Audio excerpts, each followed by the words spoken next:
Trainer, teacher, and Army veteran, former missionary, and active member of 3 charitable organizations, serving on several boards of directors. He has written and directed numerous theatrical plays, including performances in New York, Connecticut, and throughout western Massachusetts.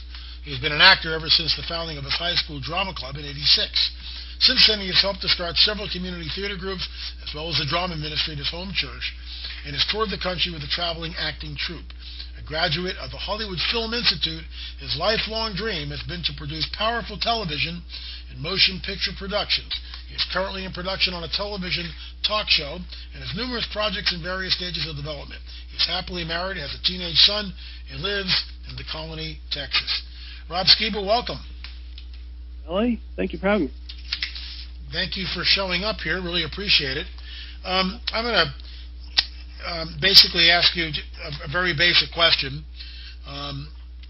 Basically, how did you get into all this? What motivated you to look at film? When was the first time you can remember when you were a child that you looked at film, or in your teenage years, and you said, that's what I want to do? When did it hit you?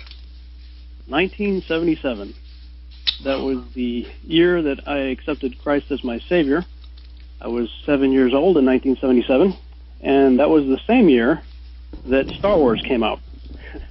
So I saw it 13 times in the theater the first year it came out, and I knew exactly what I wanted to do with the rest of my life from that point on. And I got busy right away. It was probably maybe a year later that I got an 8mm film camera at a garage sale, and I had that thing glued to my face most of my life growing up through my parents' basement into my own little sound studio and little movie stage. Had models hanging from the ceiling and all that, and continued to do that till I got into high school. At that time, I thought maybe I wanted to be an astronaut, so focused on my grades, and right after I got out of high school, I went into the Army to learn how to fly helicopters, because I had learned that the astronauts learned how to fly the lunar lander by learning how to fly helicopters. Plus, my dad was a helicopter pilot, so I followed in his footsteps. I did that for 8 years.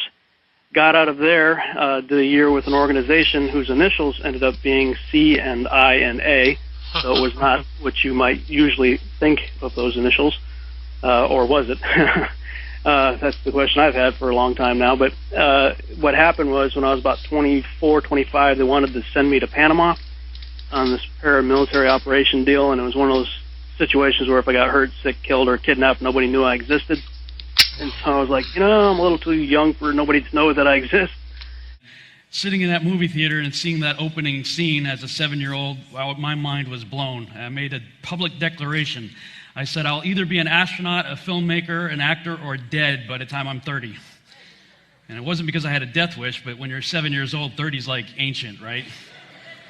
So my thinking was, if I hadn't achieved one of those things by the time I was 30, it would have to be because I was dead. That's how determined I was to get into those things.